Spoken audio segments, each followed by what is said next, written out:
Hello and welcome back to the Ancient Book Review. Today we are reviewing Everyman, a medieval morality play.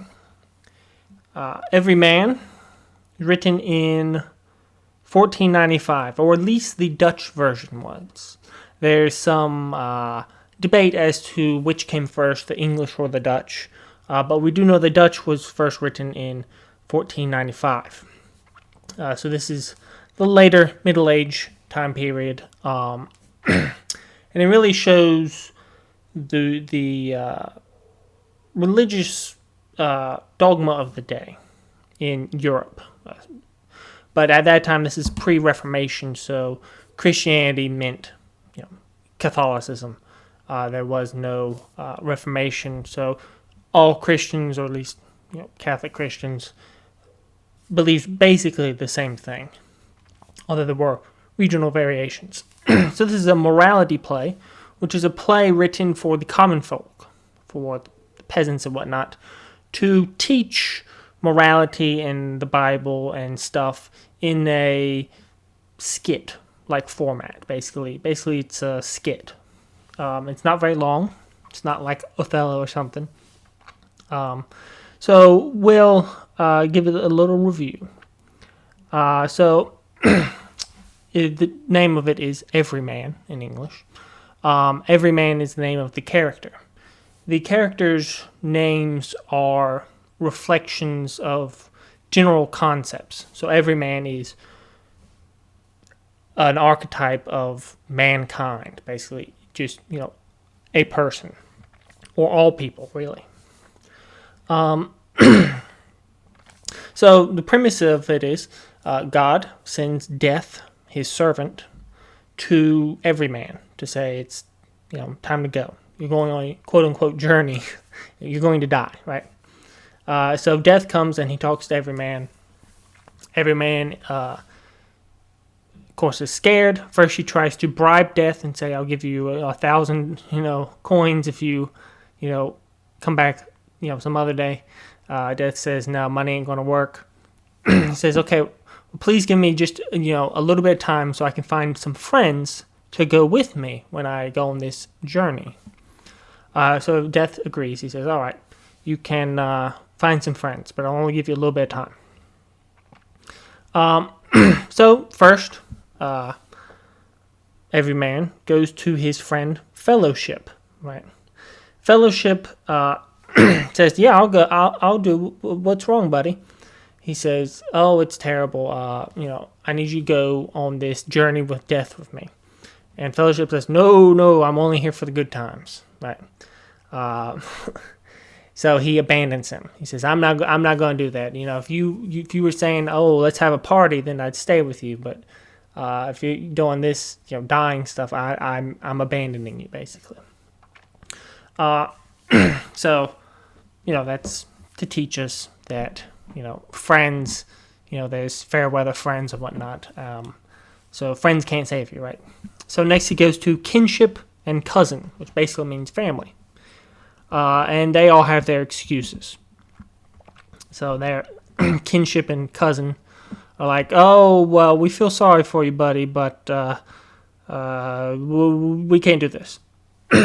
So then he goes to goods. Goods, of course, meaning like material possessions. He says, "Oh, I'll be your friend. I'll help you." And then Everyman says, "Good, because I've served you and helped you my whole life. Like you've been the thing that I've been focusing on. Being greedy his whole life." And then turns out Goods is like, psych, never mind. I'm not going to go to death with you. I don't go to death with anyone.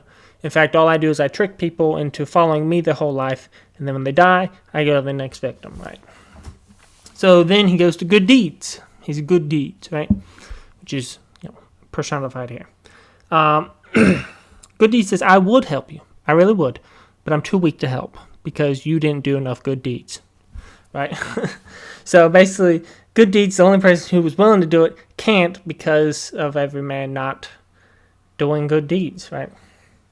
So good deeds goes, every man goes to knowledge.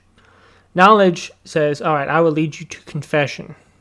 And confession, it goes through, the Christian biblical. He, begs forgiveness for his sins. He repents. He also scourges himself. He prays. He prays to Mother Mary, and thus he's redeemed in the complete classic Christian sense of being born again, basically. Repented of his sins, and he's being born again. So then he's feeling good. And good deeds is suddenly revived and given strength because of this conversion, basically. And so he's like, I'm ready to help. He says, let's go get our other friends. So beauty, strength, and discretion, and the 5 wits, I'm not sure exactly what they meant by that, help him to seek a priest.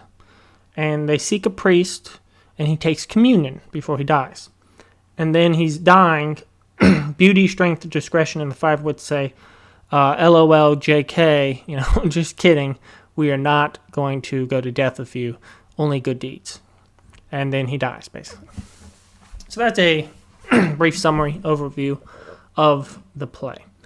Some points about it. I am a theologian, so the theology behind it is largely sound. There is some stuff that I might, disagree with, whatever. But for the most part, it's sound Christian theology. Part about good deeds, it's definitely pre-Reformation Christian thought. And it's written in Old English, so, if you're not good, if you're these and thous and stuff, it might be a little difficult. There might be a modern translation somewhere. I'm not sure. It's not very long. You can read it in a sitting. It's certainly a great book, even just for its original purpose, which is to teach people about morality, about the Bible and whatnot, or proper theology. It's also good for learning about medieval peasant ideas, what they thought about, like the 5 wits and goods, and it really tells that they understood a lot of things. People think that they were just poor, uneducated, backwards farmers just digging in mud all day with a horse, and these are people. They didn't have schools or anything, but they weren't stupid. Their thoughts were not unrefined. They had beliefs and well thought out things, and it gives a little insight into their mindset. This is just before Europe really starts to venture into other countries and whatnot, and of course discover the Americas and trade with Asia and conquering and everything. This is late medieval times, 1495. So I think it's a very good book for that purpose. It's very short, and it was a required reading a while when I was in college for an English class. I reread it now for the purpose of this. But all in all, I think it's pretty good. So that's my review.